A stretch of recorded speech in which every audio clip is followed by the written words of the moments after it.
오늘 우리에게 주신 말씀 시편 150편 1절에서 6절까지의 말씀입니다.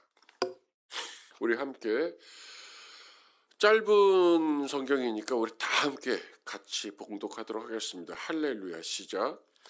할렐루야. 그의 성소에서 하나님을 찬양하며 그의 권능의 궁창에서 그를 찬양할지어다. 그의 능하신 행동을 찬양하며 그의 지극히 위대하심을 따라 찬양할지어다. 나팔소리로 찬양하며 비파와 수금으로 찬양할지어다. 소고치며 춤추어 찬양하며 현악과 퉁소로 찬양할지어다. 큰 소리 나는 제금으로 찬양하며 높은 소리 나는 제금으로 찬양할지어다. 호흡이 있는 자마다 여호와를 찬양할지어다. 할렐루야. 시인은 엘로힘, 이스라엘의 하나님, 복수형의 하나님이 아니라 할렐루엘 해서 엘 하나님을 찬양하라고 시의 서두를 시작합니다. 엘은 지극히 높으신 하나님, 전능하신 하나님, 나를 보시는 하나님입니다. 엘은 능력과 힘을 지닌 하나님의 속성을 표현할 때 성경에서 주로 사용됩니다. 그러면서 시인은 여호와 하나님을 찬양할 장소를 특정하고 있습니다. 성소입니다. 성소는 성전 안에 있는 거룩한 곳으로 하나님의 임재가 있는 구별된 곳을 나타냅니다. 하나님의 임재를 경험하는 곳에서 바로 이 땅의 주인이신 하나님 엘을 찬양하라고 초청하고 있는 것입니다.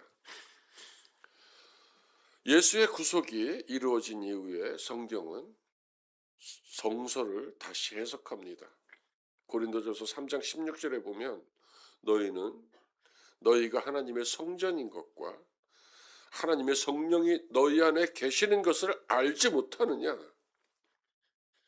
이 말씀은 곧 우리가 하나님의 집이고 그분의 거룩한 성소라는 뜻입니다. 그러면 오늘 시편 1절에 성소는 성소만이 아니라 하나님의 능력이 미치는 모든 곳으로 바뀌게 됩니다. 시편 148편에서 이미 살펴보았던 것처럼 해, 달, 별, 하늘의 하늘, 궁창의 물들, 바다의 용들, 산들과 작은 산들, 언덕, 나무과일과 백향목, 짐승, 가축, 새, 들풀, 들꽃, 강물, 아이와 청년들과 노인들이 하나가 되어서 지으신 하나님, 홀로 하나님이신 하나님을 찬양하는 그 광경을 상상만이라도 해보십시오. 이 시편 역시 찬양하라는 말이 10회나 반복되고 있습니다. 이것은 지상과 천상이 만나는 모든 곳에서 울려 퍼지는 찬양입니다. 우리의 삶의 현장이 지극히 높으신 전능하신 하나님이 보고 계시는 삶의 자리이기 때문에 우리와 함께 동행하시는 그 하나님 엘의 성소가 되는 우리가 찬양할 때 하나님의 창조 이유가 이루어지는 것입니다.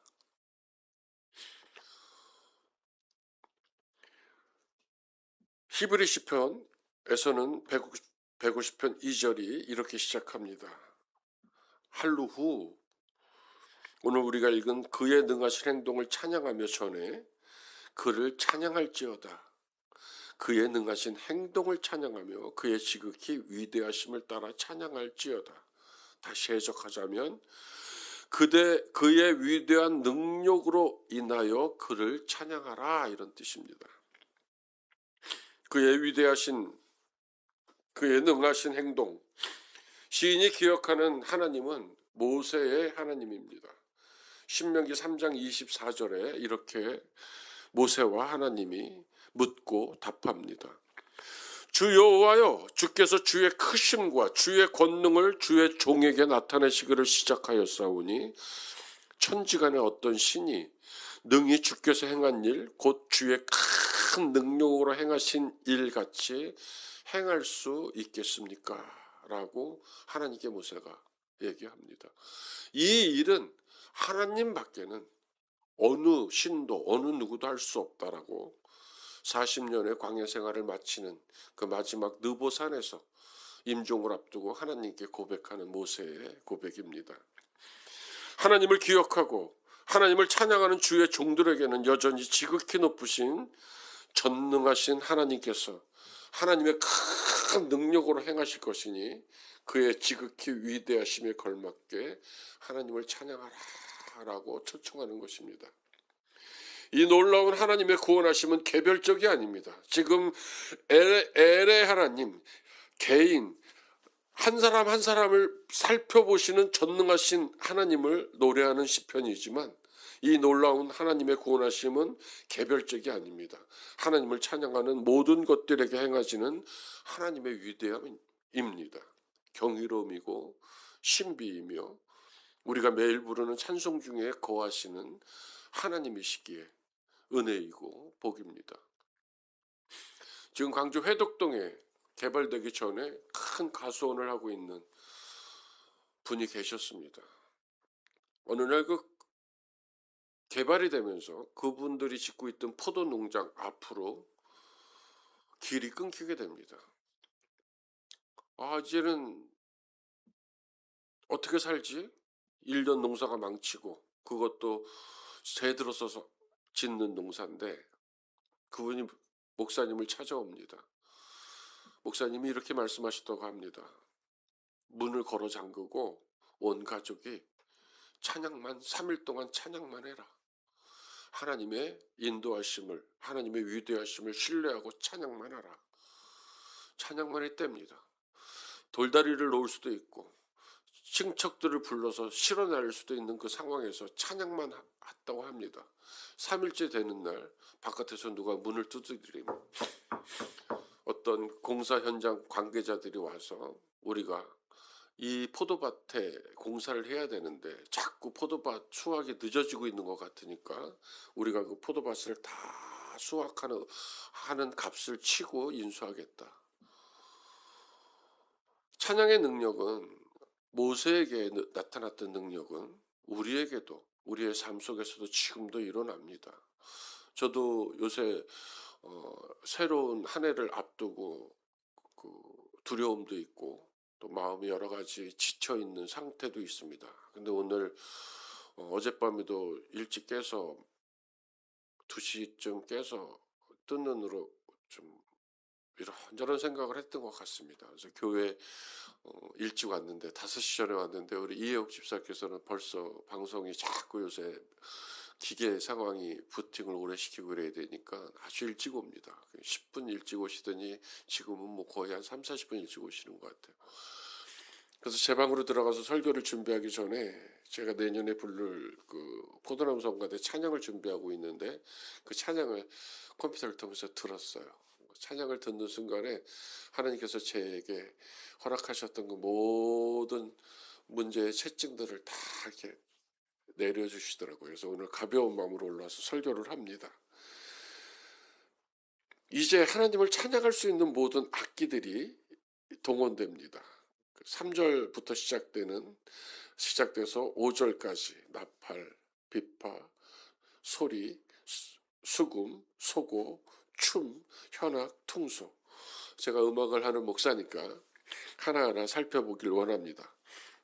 그를 찬양하라. 뿔, 나팔 소리로. 왕의 주기식 하나님의 현현을 알릴 때 뿔, 나팔 소리가 사용됐습니다. 우리나라에서 연극을 시작할 때 이렇게 징처럼 생긴 거를 이렇게 대나무에 이렇게 묶어 놓는데 그거를 공 이렇게 그걸 공이라고 그럽니다. 악기를. 그러면은 연극이 시작됩니다. 오페라가 시작됩니다. 합창제가 시작합니다 할 때 쌓인 게 공인데 이 뿔나팔 소리는 어떤 축제 6월절의 축제라든지 어떤 축제가 시작될 때 빠라바 빠라바 하면서 울리던 높은 소리의 뿔나팔입니다. 이 뿔나팔이 울리고 나면 마치 연극이 시작되고 오케스트라의 연주가 시작되듯이 오늘 성경을 보면 현악기가 연주됩니다. 그를 찬양하라 비파와 수금으로. 이 비파는 다윗이 사울왕 앞에서 사울왕이 그 병 때문에 고통할 때 그 비파를 탔다는 성경 구절이 있는데 그 비파입니다. 10줄 이상이고 지금 그 비파가 우리 그랜드 피아노를 옆으로 세우는 것처럼 아주 크고 값도 가치가 굉장히 나갑니다. 그 당시에 때도 이 비파는 돈이 좀 있는 사람들이 사용하던 악기입니다. 음역대가 아주 넓고 장중한 악기, 귀족의 악기라고 알려져 있습니다. 반면에 수금은 저렴하고 단순한 민중들의 작은 악기입니다. 구별 없이 모두 하나님께 나와서 찬양하라. 귀족이든 서민이든 평민이든 누구나 다 악기를 들고 나와서 그를 찬양하라. 비파와 수금으로. 그러고 나서 나오는 것이 그를 찬양하라. 소고와 춤으로. 이 소고는 지금의 탬버린입니다. 손에 들 수 있는 아주 작은 북입니다. 우리나라의 강강술래를 돌듯이 주로 여성들이 둥근 원을 그리면서 이 서고를 치면서 춤을 추는 것입니다. 마치 드럼을 맞춰서 찬양하면서 예배하듯이 공동체가 리듬에 맞추어서 활기차게 기뻐하는 모습을 시인은 표현하고 있습니다. 그 다음에 나오는 것은 그를 찬양하라 현악과 퉁소로. 드디어 멜로디를 담당하는 악기들이 등장한 것입니다. 바이올린, 비올라, 첼로, 플루트, 오보에, 클라리넷 등등입니다. 계속해서 시인은 똑같은 방식으로 청합니다. 그를 찬양하라 큰 소리 나는 재금으로 높은 소리 나는 재금으로입니다. 이 재금은 지금 시대의 심벌제입니다. 금속판 두 개를 부딪혀서 쫙 하고 소리를 내는 타악기입니다. 하지만 뒤에 나오는 재금은 상황이 약간 틀립니다.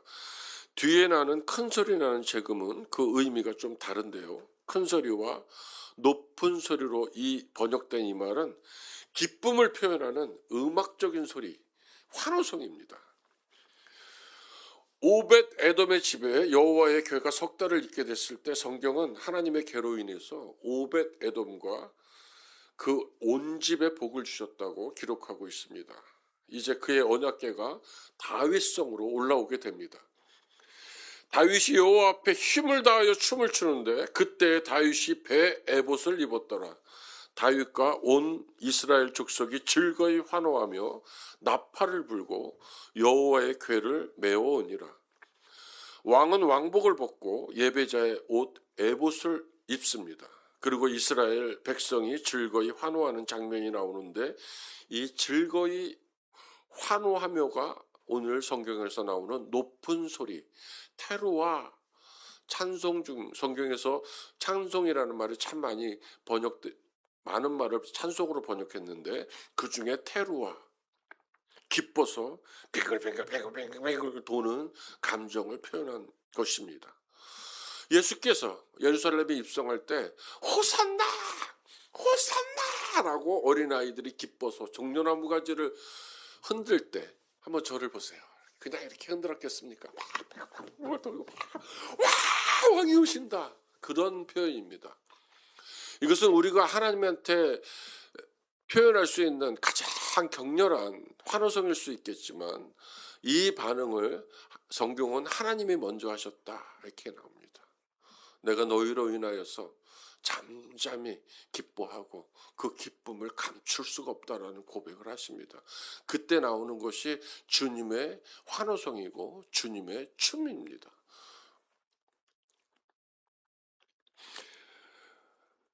예배이고 예배자의 삶 속에서 우리가 살아갈 때 정말 이 테루와 하나님 때문에 높은 소리 나는 재금처럼 정말 기뻐서 그 하나님 정말 감사해요라는 그 기쁨 속에서 찬송하며 살 수 있다면 그것이 얼마나 우리 삶이 벅찬 삶으로 이어지겠습니까? 오늘 우리가 살펴보았듯이 현악기, 금관악기, 타악기가 총동원됐습니다. 말하자면 모든 악기로 기쁨의 환호성을 지르며 하나님을 찬양하라는 요청입니다. 오늘 시편 150편의 마지막 구절은 시편의 전체를 장식하기에 충분합니다.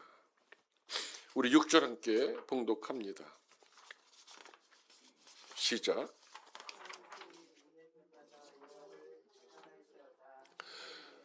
아멘. 호흡이 있는 자마다 여호와를 찬양할지어다. 가톨릭 성당에 가보면 성가대석이 맨 뒤에 있거나 맨 2층으로 올라가 있습니다. 바흐가 연주하던 그 성당 오르간도 2층 뒤편에 있었습니다. 여러 가지 의미가 있습니다만 제가 음악적인 이유로 설명하자면 신부 중심으로 드리는 예배. 옛날에는 일반 성도들에게는 성경을 읽는 것까지도 허락되지 않았던 건 우리가 알고 있지 않습니까? 또 설교도 라틴어만으로 성경을 읽고 그거를 해석하거나 가르치는 권한은 오직 신부에게만 있었습니다. 예배가 신부 중심으로 드려지는 예배. 다시 성경적으로 얘기하자면 레위인 중심의 제도적인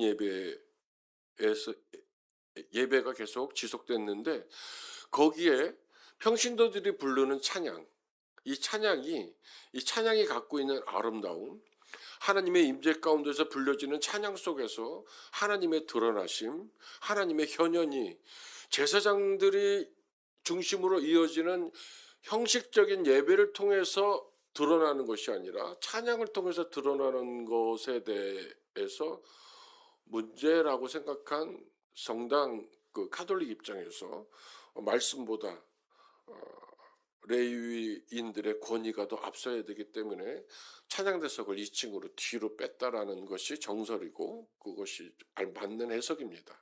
근데 오늘 시편 기자는 그런 예배 자체를 정면으로 부정하고 있습니다. 호흡이 있는 모든 존재에게 여호와를 찬양하자고 부르고 있기 때문입니다. 호흡하는 모든 것으로 번역된 원어는 인간만이 아닙니다. 아까 제가 많은 창조 세계에 대한 것을 얘기했던 것처럼 하나님에 의해서 창조된 모든 생명체뿐만 아닙니다. 우주를 비롯한 무생물까지도 포함됩니다. 우주를 창조하신 하나님, 광활한 우주의 질서를 명하셔서 안전하게 거주하도록 모든 생명체의 처소를 마련하신 하나님, 그 하나님을 찬양하는 초청이고 그 안에 내가 들어있는 겁니다. 그 안에 지금 찬양하는 나 개인이 들어있기 때문에 내가 담대히 그 위대하신 전능하신 높은 데 계시는 그 하나님 앞에 홀로 서서 그분의 위대하심을 그분의 능력에 덧입어서 찬양한다. 이것을 예수께서는 사마리아 여인을 만났을 때 영과 진리로 예배하라는 똑같은 의미와 깊이로 설명한 것입니다. 찬양을 통해서 찬양할 때 모든 벽이 허물어집니다. 찬양할 때 공동체는 하나님의 사랑 안에서 하나가 되어 서로를 용납하고 사랑하게 됩니다. 찬양을 통한 이 놀라운 은혜는 가정, 교회, 민족, 열방에까지 미치게 됩니다. 찬양할 때 하나님께서 허락하시지 않은 모든 두려움, 연약함, 질병, 고통은 물러갑니다. 제가 맨 처음 시작할 때 성소를 얘기했습니다. 찬양이 드려지는 성소, 장소를 특정했다고 얘기하는데 마지막으로 제가 그 성소들을 좀 나열하고 싶습니다. 물고기 뱃속, 캄캄한 아둘람 굴속, 죄를 지어서 나를 향한 돌팔매가 날아드는 뻥 뚫린 광장, 아들을 의지하며 살아온 과부, 그 과부에게 그 아들마저 죽어서 관을 메고 가는 동네 그 쓸쓸한 길목에서 어쩔 수 없이 민족을 배신한 채 살아야만 했던 키 작은 남자, 그 사람이 올라간 뽕나무 위에서 썩어 냄새가 나는 무덤 속에서 그곳에서도 불려져야 되는 것이 찬송입니다. 찬양은 십자가의 승리, 부활의 승리를 노래하므로 궁극적인 승리의 노래입니다. 찬양은 하나님께서 우리를 먼저 기뻐하심으로 춤추신 것에 대한 우리의 춤입니다. 찬양은 우리를 보존하시고 지키시는 하나님의 사랑을 향한 우리의 사랑의 노래인 것입니다. 오늘 시편 150편 1절 6절 같이 함께 다시 한번 봉독함으로 오늘 예배를 마무리하기를 원합니다. 우리 함께 시편 150편 1절부터 6절까지 함께 다시 한번 봉독합니다. 할렐루야. 시작. 할렐루야. 그의 성소에서 하나님을 찬양하며 그의 권능의 궁창에서 그를 찬양할지어다. 그의 능하신 행동을 찬양하며 그의 지극히 위대하심을 따라 찬양할지어다. 나팔 소리로 찬양하며 비파와 수금으로 찬양할지어다.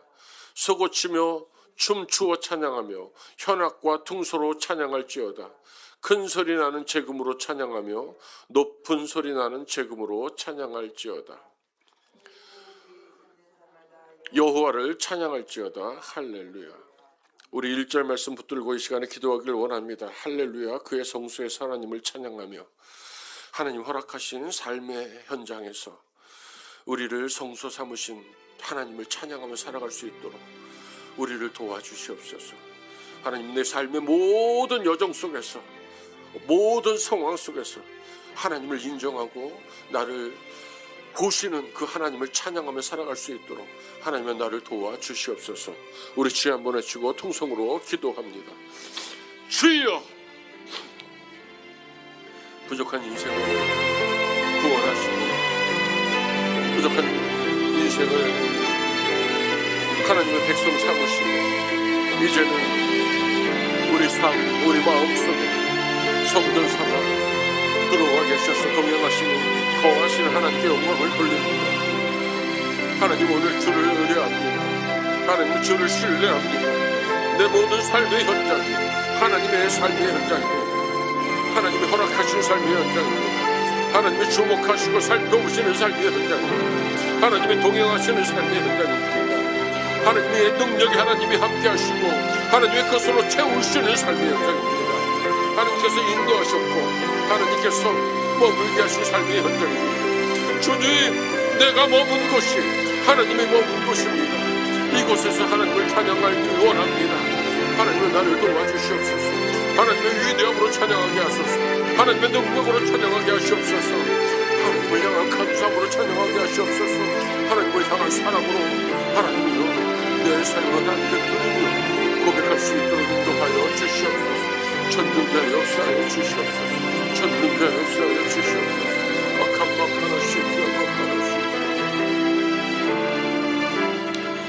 우리 한 번 더 기도합니다. 큰 소리 나는 제금으로 찬양하며 높은 소리 나는 제금으로 찬양할지어다. 하나님을 기뻐하는 인생이 되게 하시옵소서. 하나님을 환호하는 인생이 되게 하시옵소서. 내가 호흡이 있어 살아가는 모든 날 동안에 여호와를 기뻐하는 찬양하는 인생이 되길 원합니다. 우리 주여 한번 외치고 통성으로 기도합니다. 주여, 하나님 도와주시옵소서. 호흡이 있어 살아가는 날들 동안에 하나님을 기뻐하며 하나님을 환호하며 하나님을 큰 소리로 높이는 인생이 될 수 있도록